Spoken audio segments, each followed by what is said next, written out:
यक्षसो विश्वेनो देवा अवसागमन्यः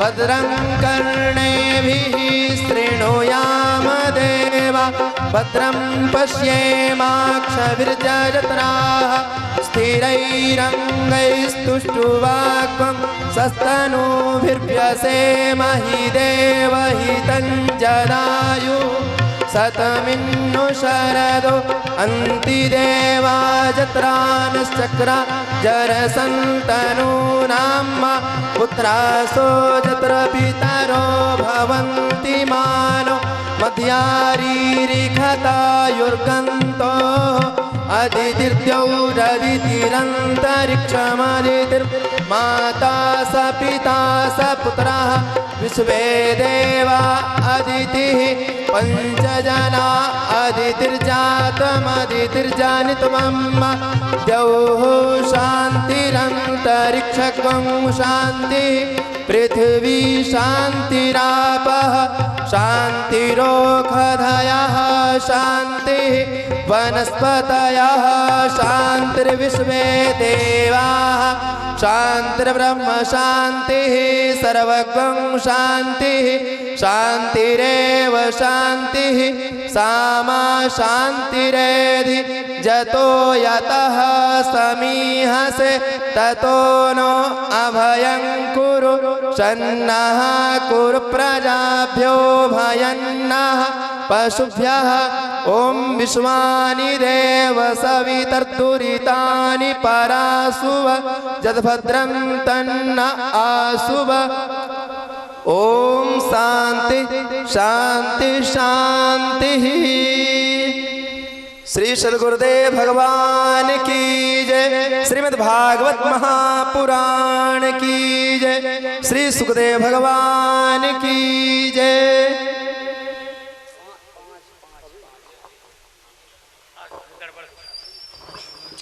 आयोजक परिवार से आज के तृतीय दिवस की कथा में श्री गिरधारी लाल जी स्वर्णकार के चिरंजीव आशीष जी आलोक जी सपत्नी मंच पर पहुंचे और हमारे जो सम्माननीय यजमान हैं वो यहीं से आरती करेंगे और आलोक जी और अनिल जी करेली से जो हमारे अतिथि हैं वो आकर के यहीं से आरती करेंगे।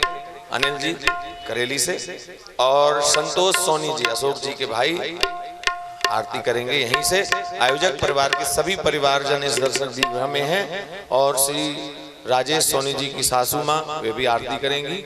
आज के इस क्रम में पूज्य गुरुवर का आयोजक परिवार सहित हम सब की ओर से स्वागत है। उनके चरणों में दंडवत नमन है और समस्त आचार्य श्री के चरणों में हम सबका नमन है। श्री पवन जी की टीम के चरणों में सबका नमन है। और आइए तृतीय दिवस की कार्यक्रम में कथा महायज्ञ में आहुति देते हुए रस प्रवाह की ओर बढ़ते हैं। जिनके मैंने नाम लिए हैं कृपया वे ऊपर चलें। तो चाचा आप भी चले जाओ ना, तो जाओ ना, जाओ जाओ जाओ चल चल। अरे तो चले जाओ। अच्छा लड़का थोड़ा बच्चों को संभाल के बैठना भाई यार।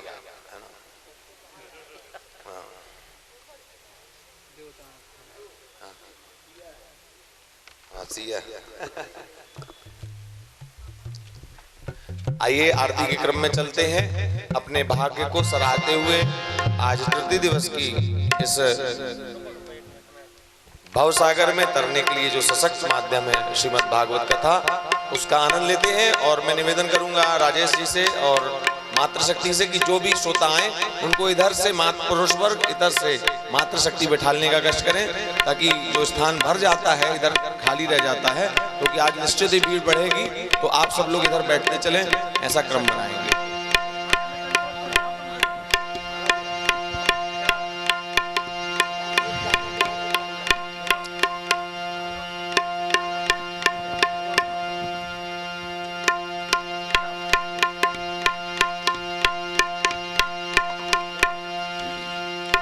मंगलम भगवान विष्णु मंगलम गरुड़ध्वजः मंगलम पुंडरीकाक्ष मंगलायतनो हरि हरि ओम अपवित्रः पवित्रो वा शर्वावस्थांगतोऽपि वा यः स्मरेत् पुण्डरीकाक्ष शवाह्यभ्यन्तरः शुचिः पुण्डरीकाक्षः पुनातु पुण्डरीकाक्षः पुनातु पुनातु पुण्डरीकाक्षः।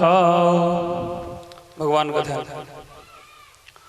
सच्चिदानंद रूपाय विश्वोत्पत्त्यादिहेतवे तापत्रय विनाशाय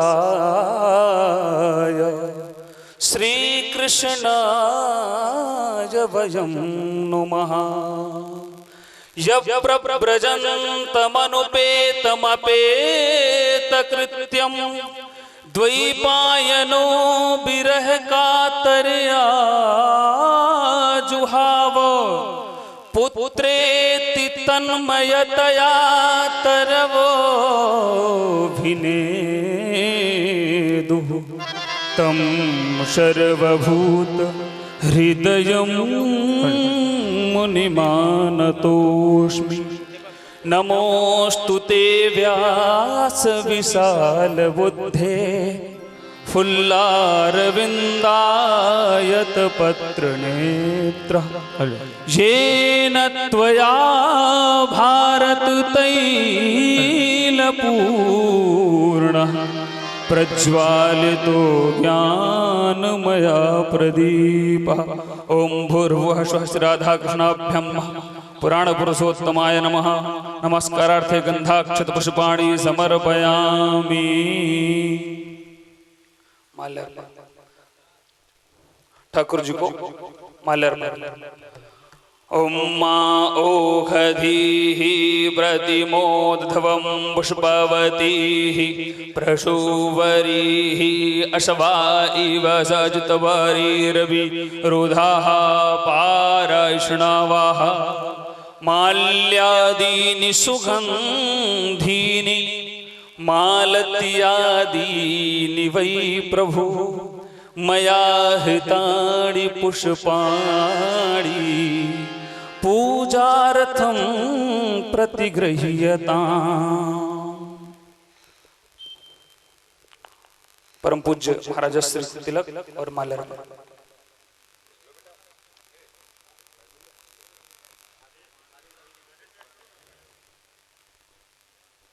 सूखा वाला।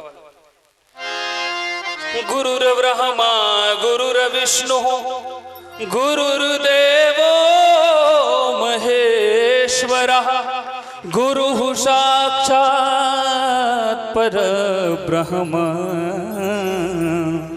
तस्मै श्री गुरवे नमः। अज्ञानतिमिरान्धस्य ज्ञानाञ्जनशलाकया चक्षुरुन्मीलितं येन तस्मै श्री गुरवे नमः।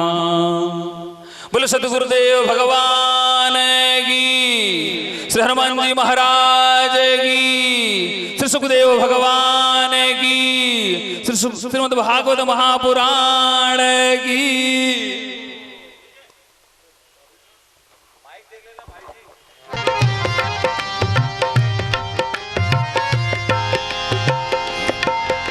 श्री बांके बिहारी तेरी आरती गाऊं। श्री बांके बिहारी तेरी आरती गाऊं। आरती गाऊं प्यारे तुमको मनाऊं। आरती गाऊं प्यारे तुमको मनाऊं।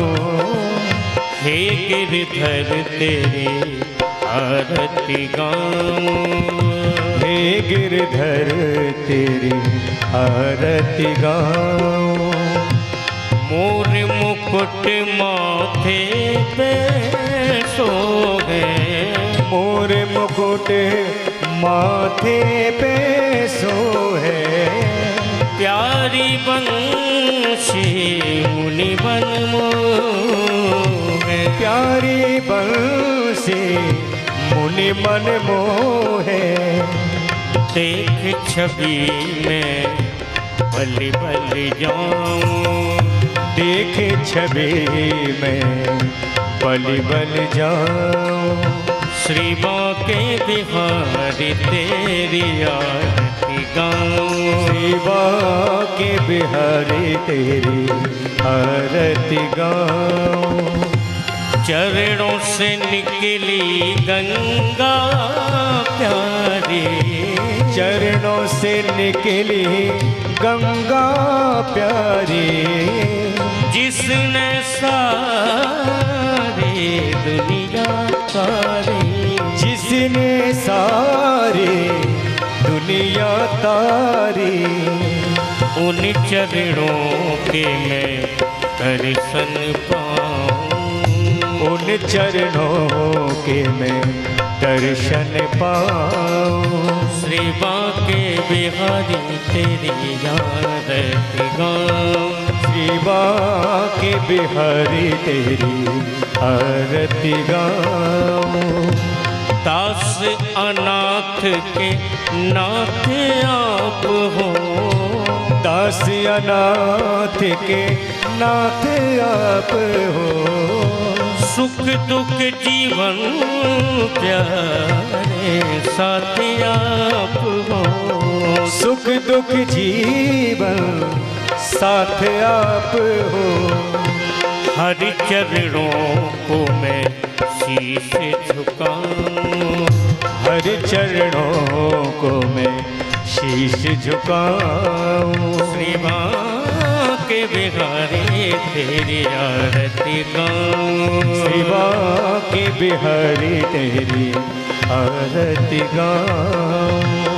श्री हरिदास के प्यारे तुम हो, श्री हरिदास के प्यारे तुम हो। मेरे मोहन जीवन धन हो, मेरे मोहन जीवन धन हो। प्यारी छवि तेरी मन में बसाऊं, प्यारी छवि तेरी मन में बसाऊं। श्री बांके बिहारी तेरी आरती गाऊं, श्री बांके बिहारी तेरी आरती गाऊं। संग सोहे वृषभान दुलारी, संग सोहे वृषभान दुलारी। ललिता दिक सब सखियां प्यारी, ललिता दिखे सब सखियां प्यारी। बास सदा वृंदावन पाऊं, पास सदा वृंदावन पाऊं। श्री बांके बिहारी तेरी आरती गाऊं, श्री बांके बिहारी तेरी आरती गाऊं। हे गिरधर तेरी आरती गाऊं, हे गिरधर तेरी आरती गाऊं। तेरी आरती गाऊं, तेरी आरती गाऊं। तेरी आरती गाऊं। आरार्तिक्यं समर्पयामि श्रीपुराणपुरुषोत्तमाय नमः। श्रीमत्कुञ्जविहारिणे नमः। मन्त्रपुष्पाञ्जलिः। हरिः ओं जज्ञे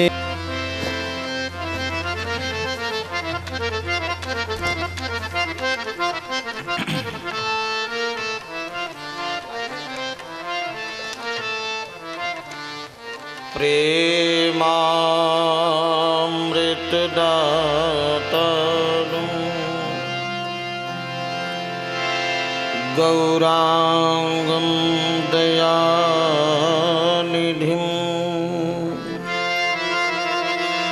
श्रीराम हर्षण देवाख्यं सद्गुरुं प्रणमाम्यहम्।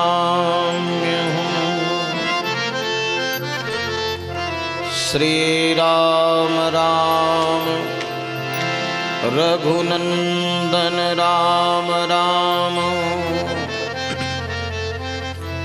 श्री राम राम भरताग्रज राम राम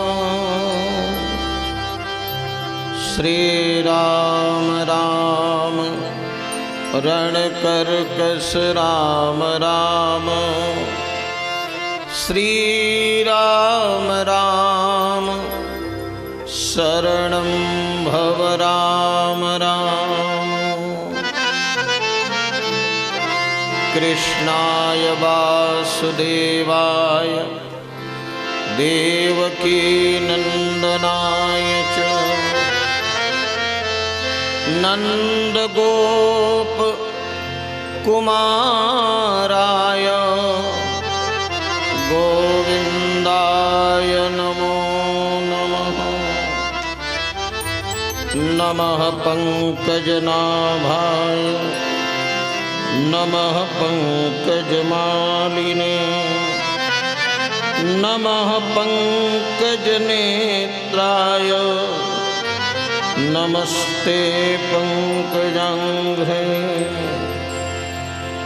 सीतानाथ समारंभां आस्पवारि परिपूर्णलोचनं मारुतिं नमत राक्षसान्तकं मारुतिं नमत राक्षसान्तकम् भक्तवत्सल शरणागत वत्सल करुणा सिंधु भगवान श्री हरि की महती अनुकंपा से भगवत स्वरूप श्रीमद् भागवत कथा श्रवण करने का सौभाग्य प्राप्त हो रहा है।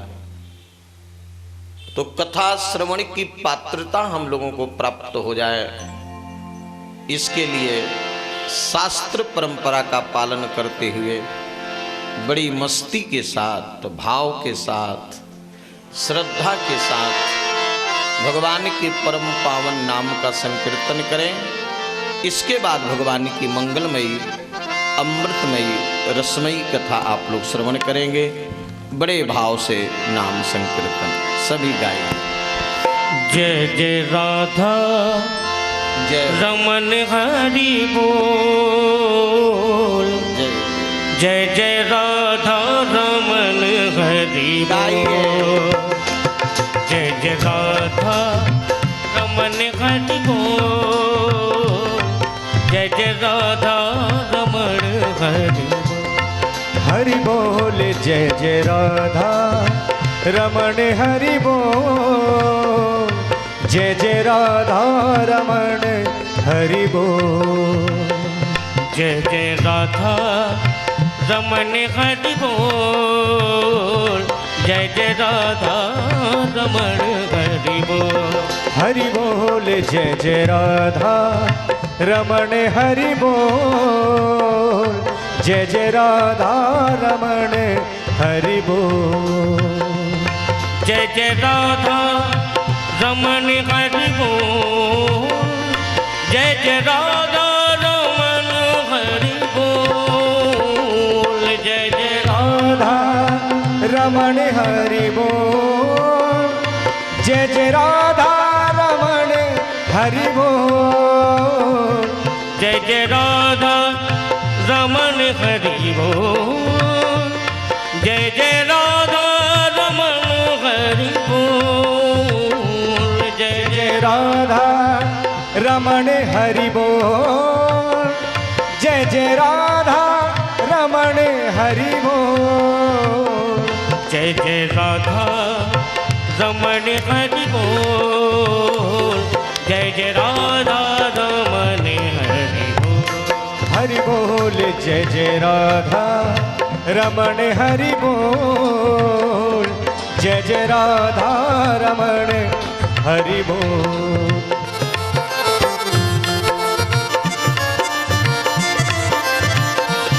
जय हो।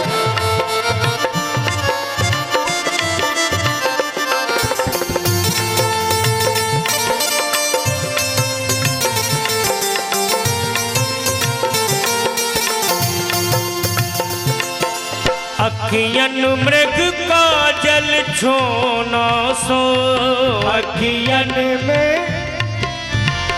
छोना सो, अखियन मृग का जल छोना सो, अखियन मृग का जल छोना सो, नथ पे सर जादू टोना सो, नथ पे सर जादू टोना सो, सखी टोना सो, सखी टोना सो, तोई रस के, तो रस के, तो रस के भरे हैं कपोल।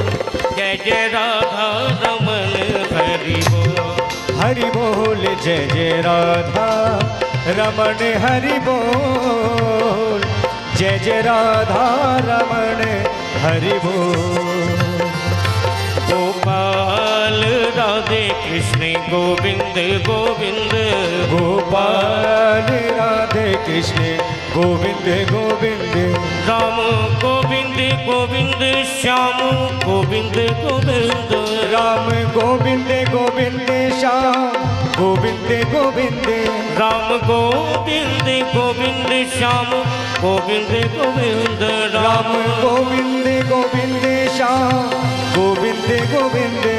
गोपाल जय हो। राधे कृष्ण गोविंद गोविंद, गोपाल राधे कृष्ण गोविंद गोविंद, राम गोविंद गोविंद श्याम गोविंद गोविंद, राम गोविंद गोविंद श्याम गोविंद गोविंद, राम गोविंद गोविंद श्याम गोविंद गोविंद, राम गोविंद गोविंद श्याम गोविंद गोविंद, राम गोविंद गोविंद श्याम गोविंद गोविंद, राम गोविंद गोविंद श्याम गोविंद गोविंद, राम गोविंद गोविंद श्याम गोविंद गोविंद, राम गोविंद गोविंद श्याम गोविंद गोविंद।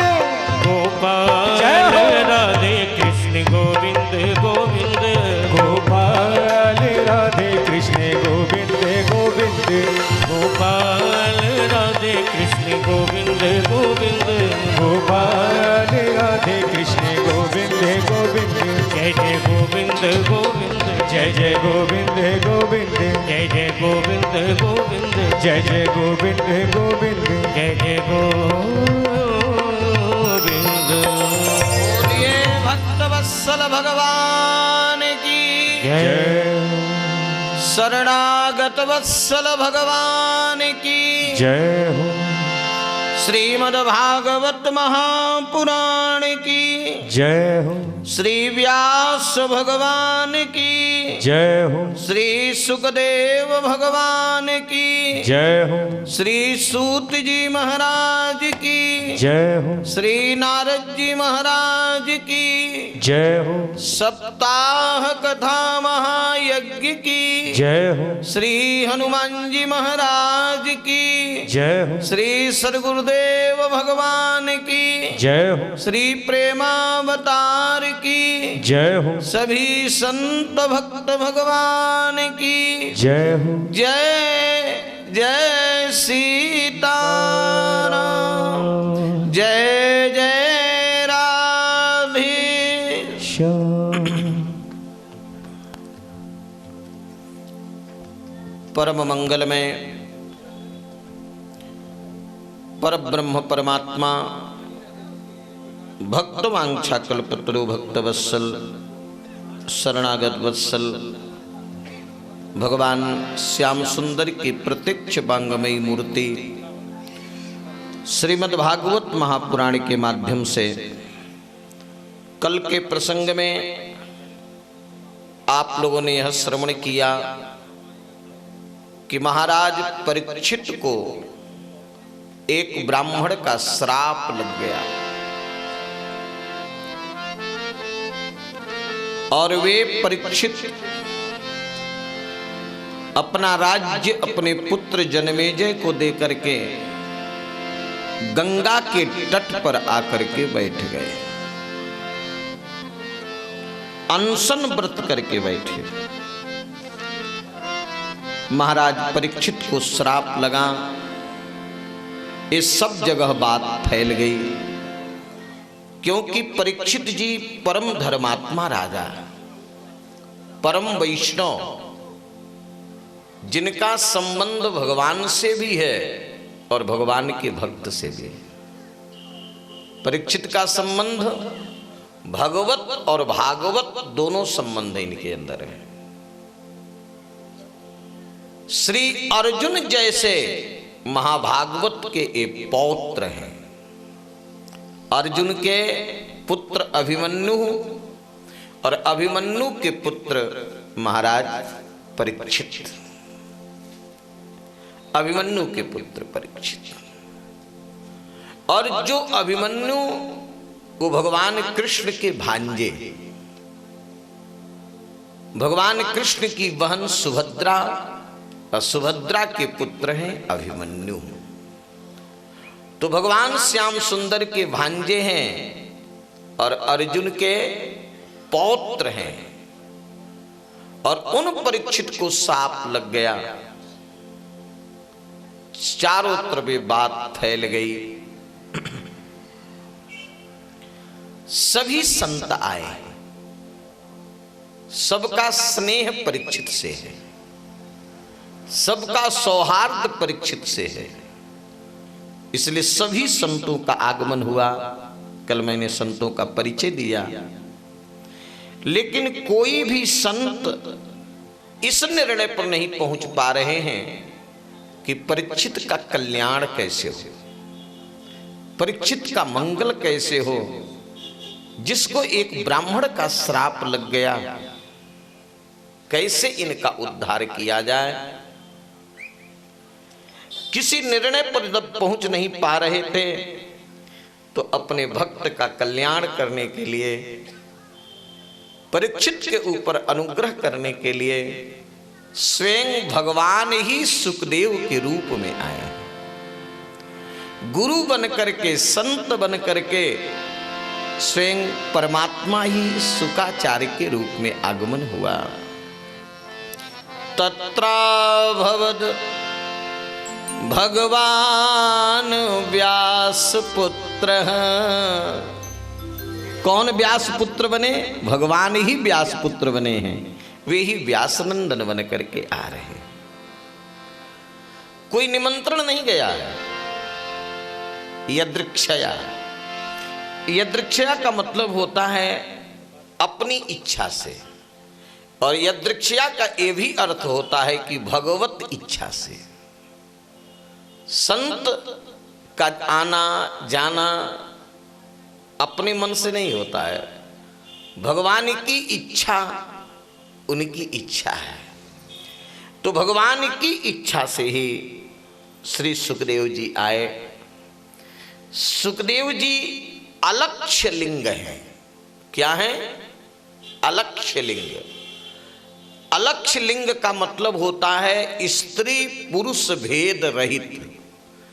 इतने उच्च कोटि के महापुरुष हैं कि इनको ये भी ज्ञान नहीं है कि कौन स्त्री है कौन पुरुष है।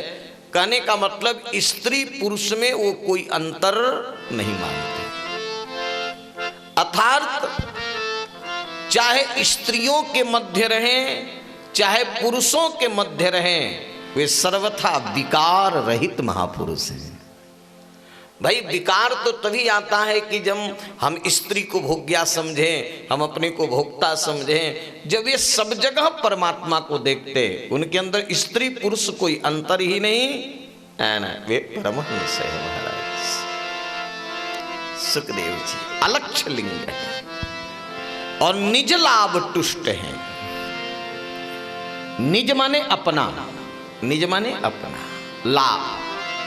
इनको अपना लाभ प्राप्त हो चुका है। संत का निज लाभ क्या होता है? देखो ध्यान दे करके बैठो, एकदम शांत होकर। संत का निज लाभ होता है भगवान का दर्शन। संत का निज लाभ कोई संपत्ति, पद प्रतिष्ठा, मठ मंदिर नहीं है। वे तो सेवा है। संत का निज लाभ होता है भगवान का दर्शन। तो सुखदेव जी को निज लाभ प्राप्त हो चुका है, माने ये भगवान का दर्शन कर चुके हैं, इसलिए निजाभ्याम राधा कृष्णाभ्याम दर्शन एव लाभ निज लाभ तुष्ट है। सुखदेव जी जब आ रहे थे तो सुखदेव जी के साथ में दो समुदाय था। किनका किनका? बच्चों का और स्त्रियों का। स्त्रियां भी सुखदेव जी के पीछे चल रही थीं और बच्चे भी चल रहे थे, है ना। बच्चे क्यों चल रहे थे? बालकों को अगर कोई पागल मिल जाए तो बड़ा आनंद आता है। सुखदेव जी को बालक पागल समझते थे, क्योंकि केवल लंगोटी बाल खोले थे, चले जा रहे हैं, तो पागल समझ करके उनके ऊपर धूल फेंक के हु करते थे। और स्त्रियां क्यों चल रही थी? क्योंकि स्त्रियों को सौंदर्य प्रिय होता है। स्त्रियों को सबसे ज्यादा प्रिय क्या होता है? सुंदरता। इसलिए सुंदर बनने का प्रयास करती रहती हैं, इनको सुंदरता प्रिय होता है। तो सुखदेव जी इतने सुंदर हैं कि सुखदेव जी की सुंदरता से आकृष्ट होकर के स्त्रियां चल रही हैं। किंतु ध्यान देना, सुखदेव जी को कोई मतलब नहीं कि बालक हमको पागल समझ रहे हैं, स्त्रियां हमारे सौंदर्य से आकृष्ट होकर के चल रही हैं। वे तो अपने परमात्मा के आनंद में मस्त हैं। और भक्त की मस्ती एक बड़ी विलक्षण मस्ती होती है महाराज, है ना। भक्त की मस्ती वो केवल ठाकुर जी में डूबा रहता है। भगवान के नाम रूप लीला चिंतन के अतिरिक्त उसको अन्य कहीं समय ही नहीं, अन्य कुछ सोचने का अवकाश ही नहीं, है ना। और सुखदेव जी जा रहे हैं। उस समय सुखदेव जी की अवस्था कितनी थी? 16 वर्ष। और भगवान भी हमेशा 16 वर्ष के बने रहते हैं। ठाकुर जी खुद वर्षीय, 16 वर्ष से ऊपर नहीं जाते, चाहे कितने वर्ष के हों, लेकिन उनका जो काय संपत्ति है, शरीर का जो वैभव है, जो सुंदरता है, जैसे 16 वर्षीय बालक का है ना, वैसे ही वे सुंदर। तो सुखदेव जी भी 16 वर्ष के ही हैं, एकदम किशोर अवस्था और मजबूत शरीर से महाराज, क्या कहना है। करोरु बाहु सकपोल गात्रम, उनकी भुजा एकदम पुष्ट है। और सुखदेव जी का जो कपोल है, गाल है, एकदम भरा हुआ है, धंसा नहीं है, उठा हुआ कपोल है। कपोल गात्रम। और बड़ी बड़ी आंखें, ध्यान देना, छोटी आंखें अच्छी नहीं लगती, बड़ी आंखें। तो उनकी बड़ी आंखें थी सुखदेव जी की, है ना। कर्ण पर्यंत सुंदर भाव में। और कंठ तो ऐसा लगता है सुखदेव जी का जैसे शंख हो। शंख में जो उतार चढ़ाव होता है, शंख के गला जैसे, कंठ जैसे उनका कंठ है। निगूढ़ जत्रु, जत्रु जानते हैं, यहां पर एक हड्डी होती है गले के पास, दुबले व्यक्ति की दिखाई पड़ती है, जो अच्छे होते हैं उनके नहीं। तो उनकी जत्रु जो है एकदम भरी है, मांसल पूर्ण है, निगूढ़ जत्रु।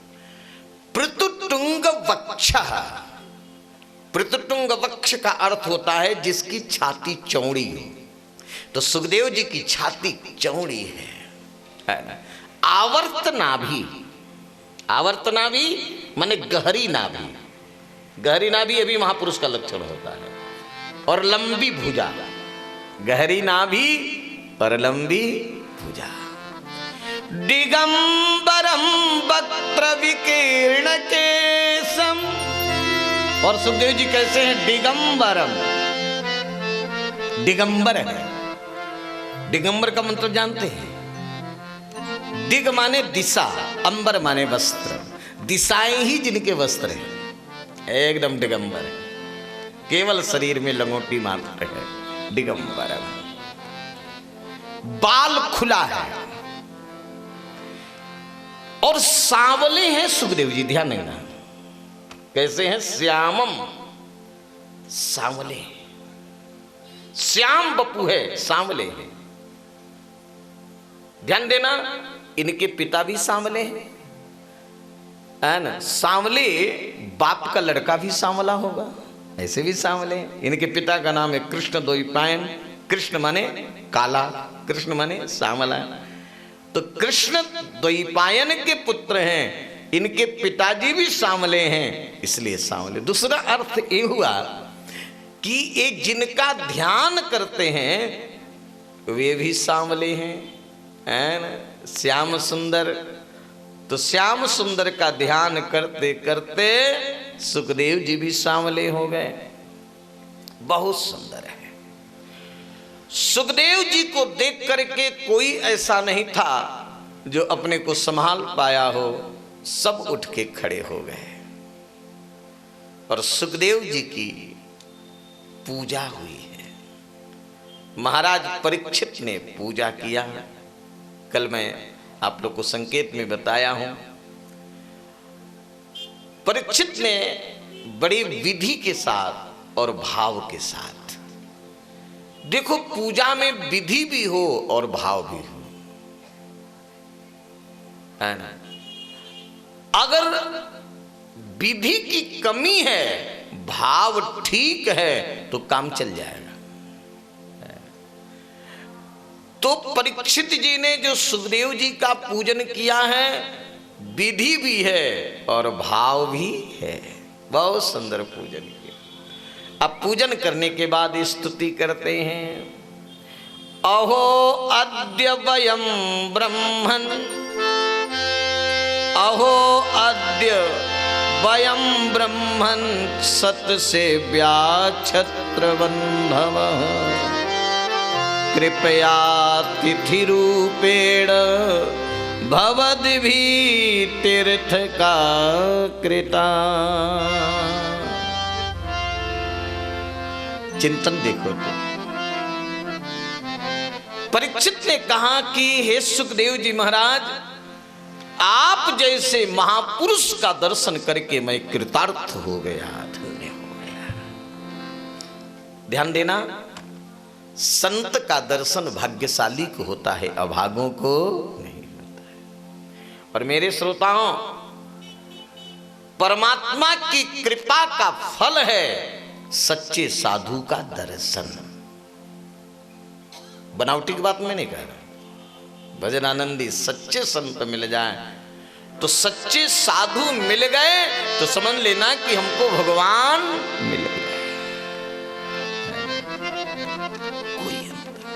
सच्चे संत का दर्शन। परीक्षित ने कहा कि मेरे ऊपर ठाकुर की बड़ी कृपा है, मैं तो क्षत्रियाधम हूं, आप जैसे महापुरुष के दर्शन का पात्र नहीं हूं, आपका दर्शन हो गया भगवान। और आप जैसे संत जहां रहें और आप जैसे संत जहां पहुंच जाएं, वो ये स्थल तीर्थ हो जाता है।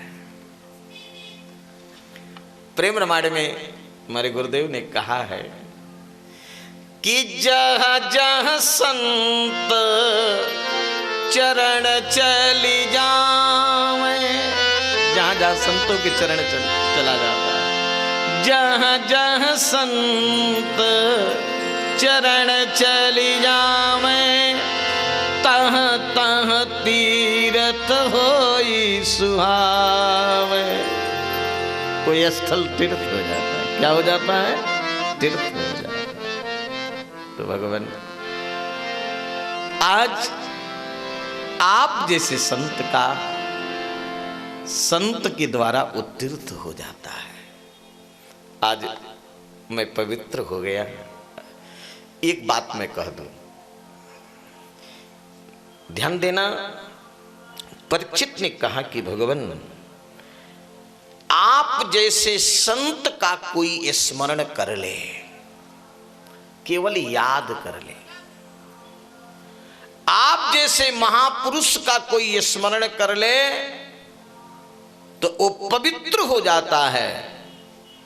अब फिर आप जैसे संत का दर्शन हो जाए, आप जैसे संत का पूजन करने का सौभाग्य मिल जाए, और आप जैसे संत को आसन देने का सौभाग्य मिल जाए, और आप जैसे संत का चरण धोने का सौभाग्य मिल जाए, तो कहना ही क्या है।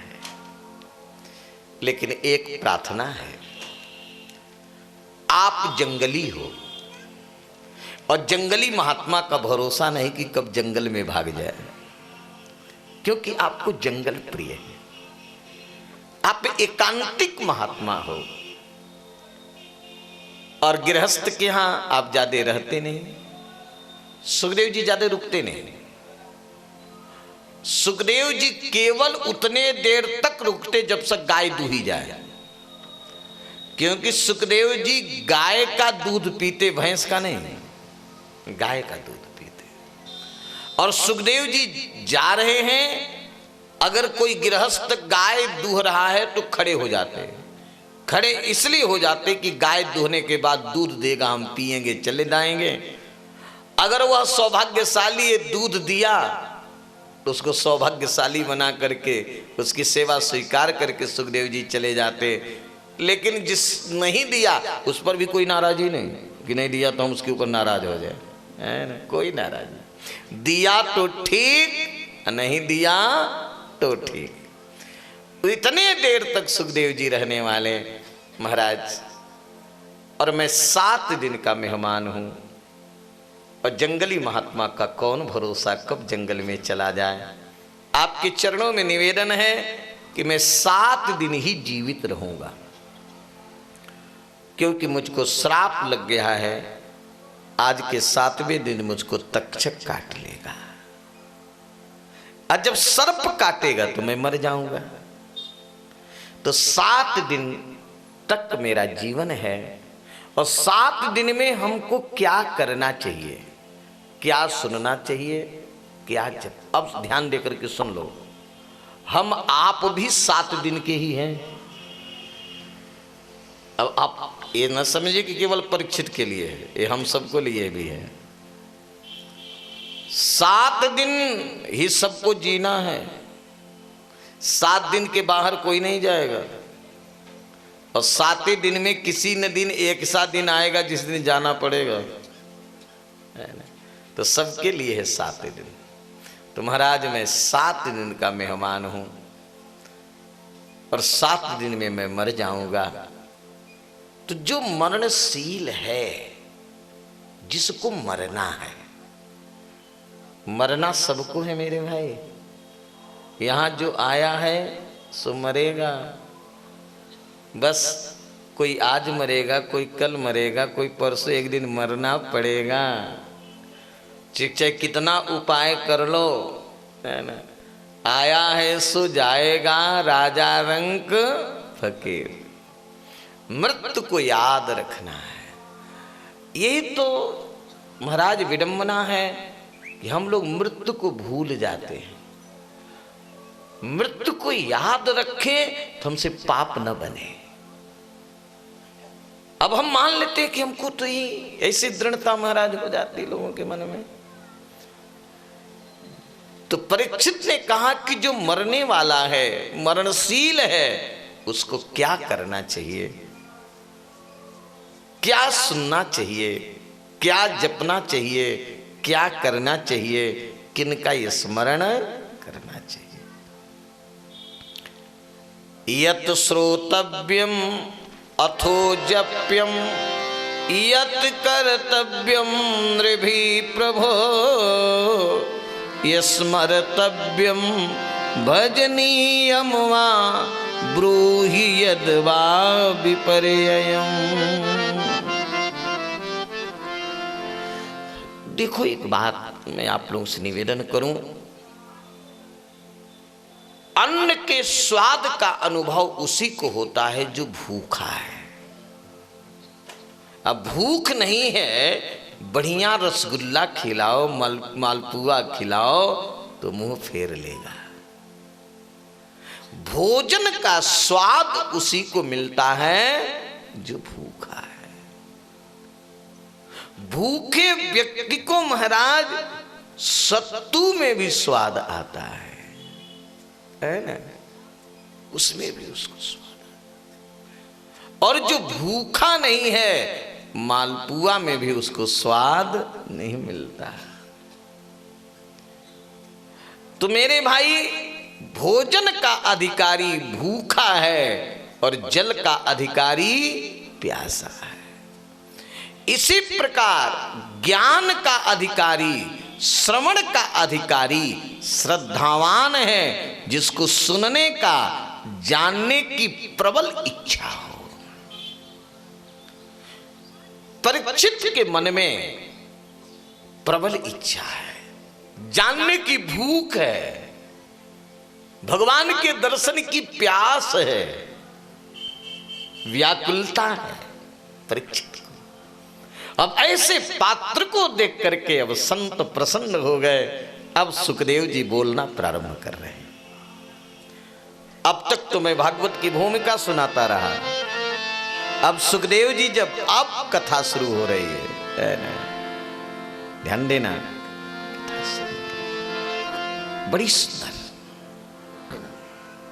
तुम्हारा प्रश्न बहुत अच्छा है। बरीयान एसते प्रश्नः कृतो लोकहितं नृप आत्मवित् सम्मतः पुंसां श्रोतव्यादिषु यः परः। परीक्षित, तुम्हारा प्रश्न बर माने श्रेष्ठ, बर माने श्रेष्ठ। तुम्हारा प्रश्न श्रेष्ठ है, और श्रेष्ठ प्रश्न जो करता है वही श्रेष्ठ सुनता है। आपका प्रश्न श्रेष्ठ है। और श्रेष्ठ प्रश्न क्या है, श्रेष्ठ कर्म क्या है, श्रेष्ठ कर्तव्य क्या है मेरे श्रोताओं? जो जिसमें सबका हित हो। निजी स्वार्थ के लिए यदि हम कोई भी कर्म करें तो श्रेष्ठ नहीं माना जाएगा। जिसमें दूसरे का हित हो, परमार्थ हो। इसलिए परीक्षित का प्रश्न श्रेष्ठ है। सर्वलोक हिते, सर्वलोक हितम, समस्त प्राणियों का जिसमें हित निहित है, जिसमें सबको लाभ मिलना है, इसलिए प्रश्न श्रेष्ठ है। और कैसा है? आत्मविद सम्मतः। आत्मविद माने आत्मज्ञानी, परमात्म ज्ञानी, जिनको अपना बोध है ना, उनके द्वारा सम्मत ये प्रश्न है। अब यहां पर बड़ी सुंदर बात ध्यान देना। सुखदेव जी ने कहा कि परीक्षित, सुनने के लिए तो बहुत है महाराज, इतना सुनने के लिए है कि का सुनोगे। 6 शास्त्र, 18 पुराण, है ना, मारे ग्रंथ, सब तो भरे पड़े, और सुनने के लिए हजारों है। क्या क्या सुनोगे? सबसे बड़ी बात, अगर आप सुनना भी चाहो तो आपकी आयु कम है। जीवन भर सुनोगे तो पूरा नहीं कर पाओगे, है ना, नहीं कर पाओगे, क्योंकि हजारों श्रोतव्य है। लेकिन गृहस्थ जो है क्या क्या सुने? सबसे बड़ी बात है कि गृहस्थ के जीवन में इतना कार्य होता है कि बेचारा समय निकाल ले। आप लोग समय निकाल करके कथा सुन रहे हो, भाग्यशाली। कितने को कहूँ महाराज, क्या कहूँ महाराज, सुनना तो चाहता हूँ, समय नहीं है, एक काम है, एक काम है, बस काम में उनको दिखता रहता है, और काम करते करते काम से ही चले जाते हैं। समय नहीं, समय नहीं, क्या सुन?